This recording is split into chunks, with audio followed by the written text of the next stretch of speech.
Hey everybody, how's it going? So this is just a really quick video. This is just showing you kind of like how the play mission is right now. I currently have up, this one will probably become like somewhat invalid at some point, but like the overall concept is solid. So this is just a basic demonstration mission that I have currently running. I'm gonna try to keep it up. It runs cleanly. It runs very light too. It's actually pretty fun, but it's totally absurd. So like it's just two sides that are exactly evenly placed against each other, and there is some async, but um, we'll talk about that as I go through this really quickly.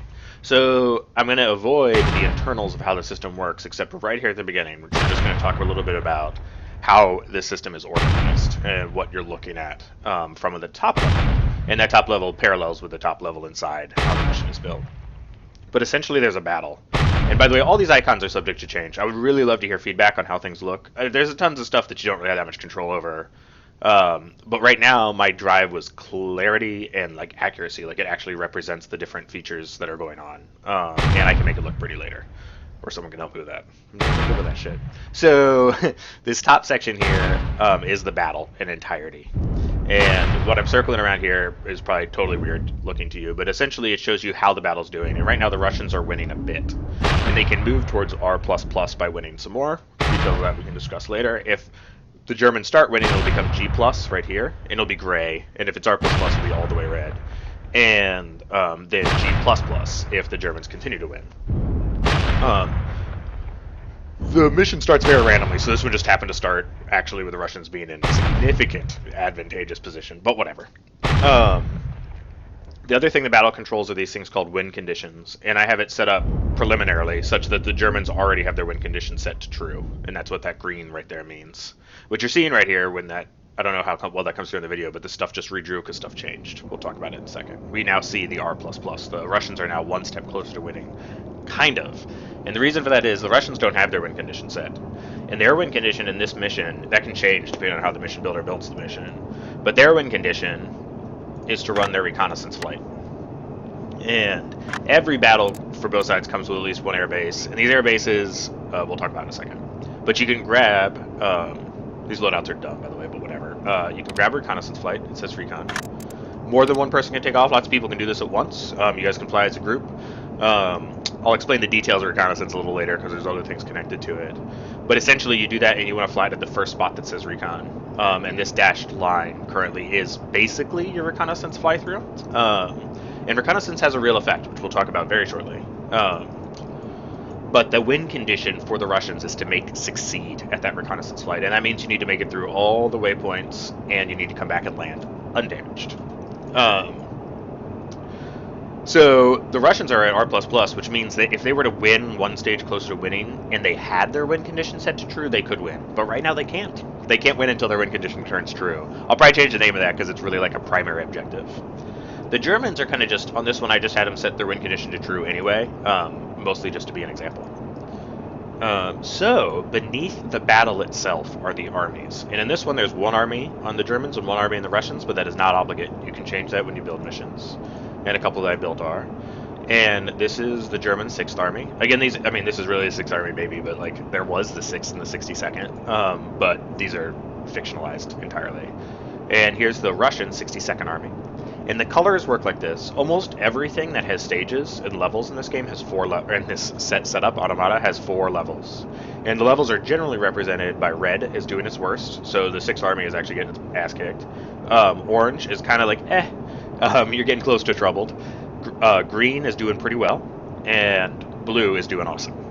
So right now, the Russians are orange, and the Germans are red. This mission started totally randomly, so it could have started anything. It just happened to start at both of them at orange, and the Germans got knocked down. We'll talk about how that happens in a moment. So the next level beneath the armies, so we have the battle that contains 2 armies. Inside the armies are divisions. And so inside this Russian 62nd Army is the 3rd Air Division, right? The 2nd Supply Division and the 1st Tank Division. Those are obviously not real. And the divisions are also marked by colors in the same way, so they're all blue. They're like kicking some ass right now. And they provide themselves, I should have mentioned this by the way, armies come with a little base. So like, this is the army's base. It's actually not that little. There's a bunch of shit there. And if you were to hurt and destroy all the units in there, it's really not all of them, but it's a large portion of them. These brackets would go away from the name, and that indicates it's destroyed. Same things for these artillery emplacements here. And it would actually damage, in various different ways, all three of the divisions within the army. And possibly even damage the army itself, depending on what the army is doing. So then each of the divisions also include a little base, and it's mostly just artillery, but it can be different for the different setups. And if you destroy all that artillery there, then the brackets go away there too. So the brackets indicate that, hey, this is healthy. And there are things that the Russians can do, if you were German and destroyed it, there are things the Russians can do to get their units back. We're not quite talking about that yet. And so then inside these divisions are the actual units that are currently active. And they have different units active for their different levels. So when they're at blue, they're going to have different units active than when they're at red. Generally, it is possible to have it actually be exactly the same setup for each one. But most of the time you have fluctuation, and this one most certainly does. So, and it doesn't have to be 4. There are 4 levels. For example, the 3rd Air, there are 4 levels for, but there's only 3 airplane setups. So at level blue, doing its best, and at level red, they are 2 different setups. And at level orange and green, they're identical. So in the middle, when they're doing their middling, they're the same type of unit doing the same kind of mission. This guy, when it's blue, 3rd Air, is running Il-2s that are running a pattern that is a bit like this. It may not be that exactly, but it's pretty close to this flight pattern, and probably bombing in here. You'll notice you can't see the German side's units, and so I'll show you if we switch to Germany, we can. You'll also notice that there's this black line. And that black line is they have done some reconnaissance. So the Germans have flown airplanes over the first tank's base. And that allows them to see what is currently active on the map in the first tank. Now, when first tank, like say, gets knocked down to orange, or gets knocked down to green, like say first tank gets hurt, they're T-70s right now, and they're up against some Stugs, so they're actually in trouble. They probably will lose. And when they get knocked down, you're going to lose this reconnaissance. But you'll remember the air base will stay. But this reconnaissance will change because the units will change, and you'll need to do recon again. Speaking of reconnaissance, that can be done both by succeeding in the complete reconnaissance flight that we mentioned earlier, like this. That will actually show you the current state of the entire enemy side if you succeed at it. Actually, in this mission, I don't think it does because I just didn't wire that. I will, though.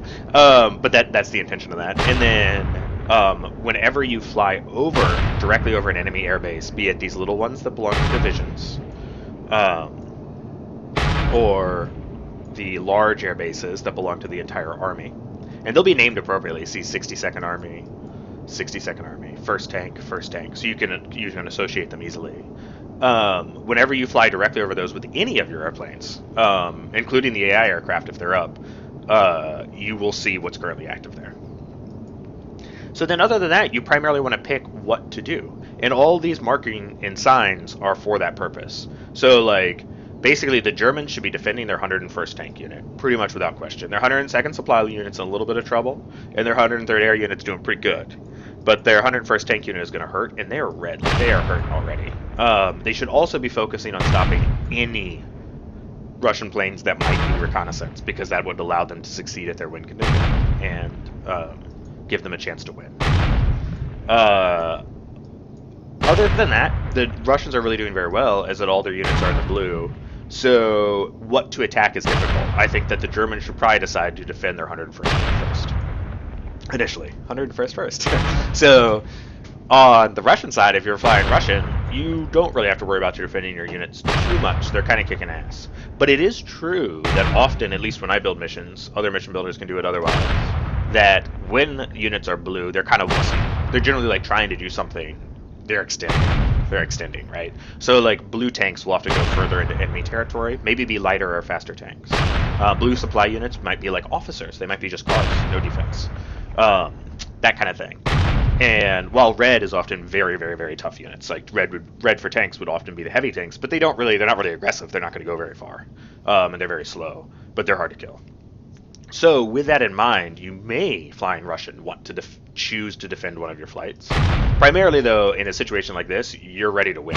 So you should be focusing everything on making reconnaissance work. And that would require a little bit of coordination on the multiplayer part, because only multiplayers can succeed at that reconnaissance. For the record, there is a way, and I do have missions where AI would do this, but most of the multiplayer missions I'm going to build are not going to have AI aircraft in them. This one does. Speaking of AI aircraft, there's one other feature to mention, and that's you see right here this pink reinforcements. If it went to reinforcements plus plus, it would be red. And this is the Russian reinforcements. If the Russian reinforcements continue to succeed, the Russians continue to have reinforcements. And in this case, they're PE2s flying a bomber jet. If, on the other hand, they fail, it will end up becoming... I think I did something funny there. Doesn't matter. If they fail, it'll end up becoming German reinforcements. So there is a component here that allows things to become unbalanced, and it's deliberately so. And that is independent currently of the overall battle level, but you can tie those things together. That's really it. I really hope to see you guys up there. I will try to be online as much as I can to answer as many questions as possible. There really is a lot going on. There should just be tons of stuff shooting.